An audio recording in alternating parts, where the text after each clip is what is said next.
Happy Tuesday, everyone. Yes, it is Tuesday. I am coming to you a day early. Um, I am Andarta. I am a professional psychic and druid of OBOD. It's Order of the Bards, Ovates, and Druids in the UK. And I am a professional psychic in Western New York. And just a reminder that my Reiki sale is going to be ending next week, as well as my Patreon promotional code. So if you wanted to get onto my Patreon page and have 20% off, get on there before the end of April. And then that way you can access all of my videos that I do specifically for my patrons. I do monthly newsletters and daily draws. Okay. So today I'm going to be talking about healing crystal waters. So water has been associated with physical and emotional, specifically healing since ancient times throughout the world. So this is not just in any one specific place or location. Goddesses of water, lakes, rivers, oceans were called upon for their healing powers. And there are many, many altars that are still found that are associated with these ancient goddesses and their healing. I work with Coventina. She has an altar on Hadrian's Wall up at the border of England and Scotland that the Romans had built. And so I work with her for healing as well as for prosperity.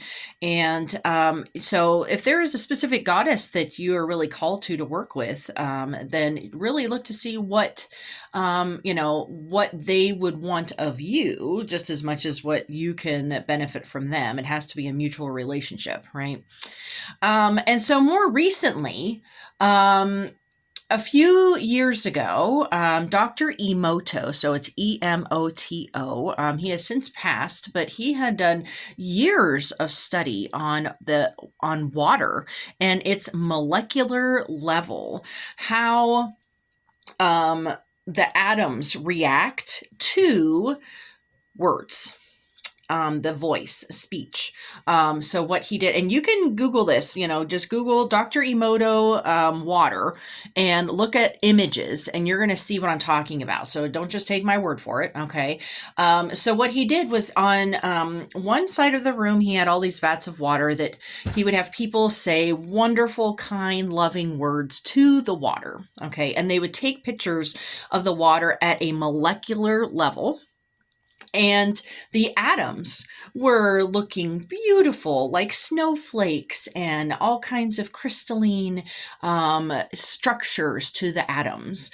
And on the other side of the room, he had all of these vats of water that he would have people say hateful, horrible, mean words to. And once again, take pictures of it at a molecular level.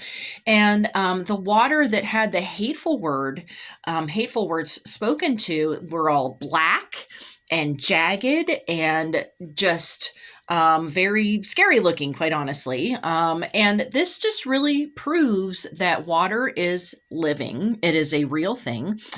And that it reflects the energy of the words that are spoken to it, near it, around it.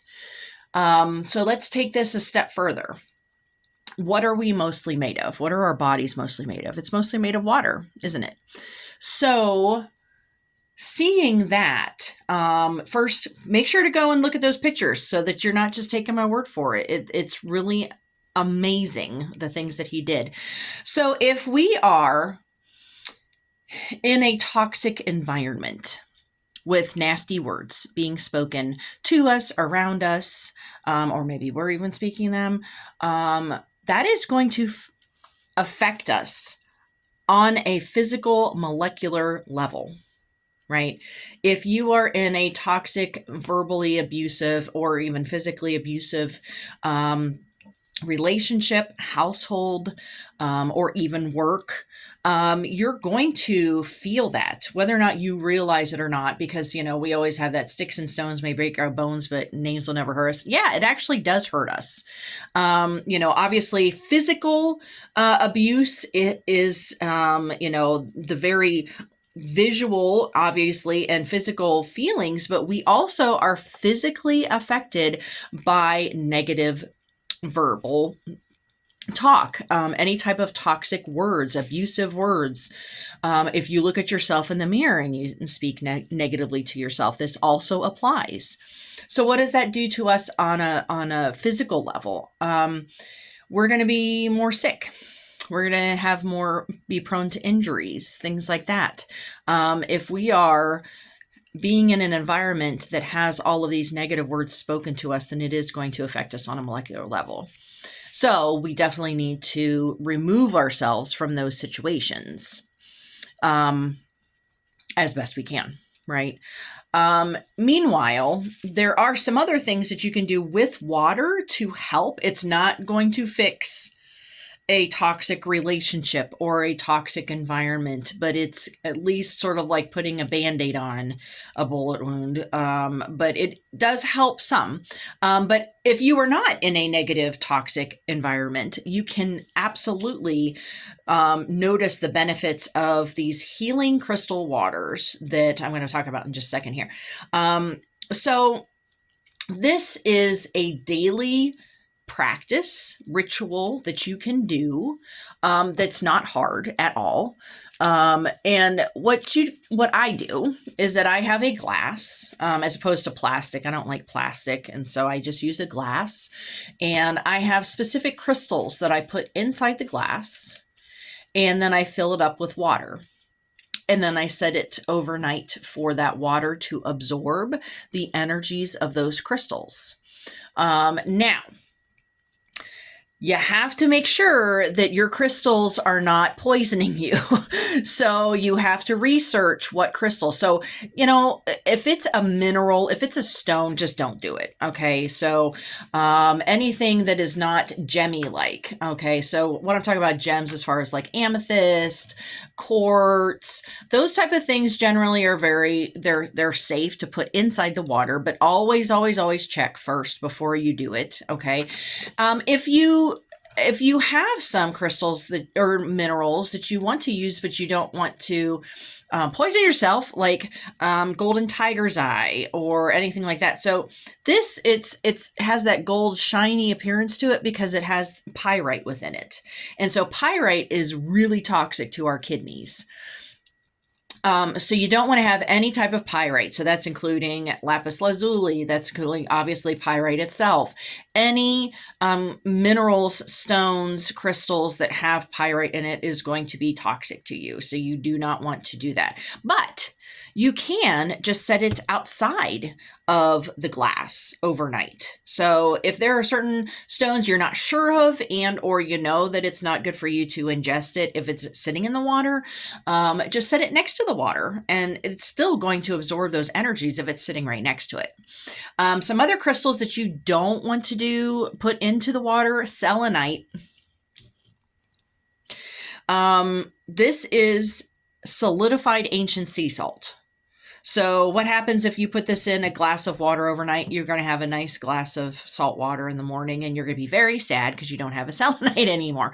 So you don't want to do selenite. Malachite also just gets really distorted. So you just want to check to see if any crystals are going to be affected negatively or affect you negatively.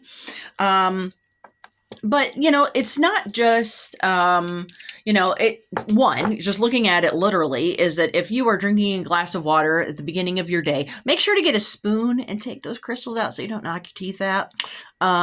So that's a good tip there. There are also water bottles that actually have the crystals already within them. So that's super cool.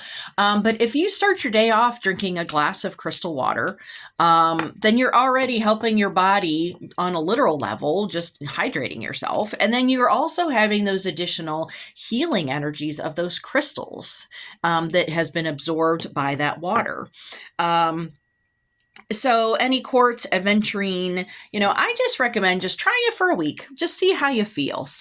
Journal about it too. Just be honest with yourself of, just writing it down, how are you feeling the next day after you, do this, and just try it for a week and just see if it makes a difference. And if not, then, you don't have to do it. But it's a very simple practice of working with water and crystals on a daily basis that doesn't require a lot of energy or mind power or anything like that.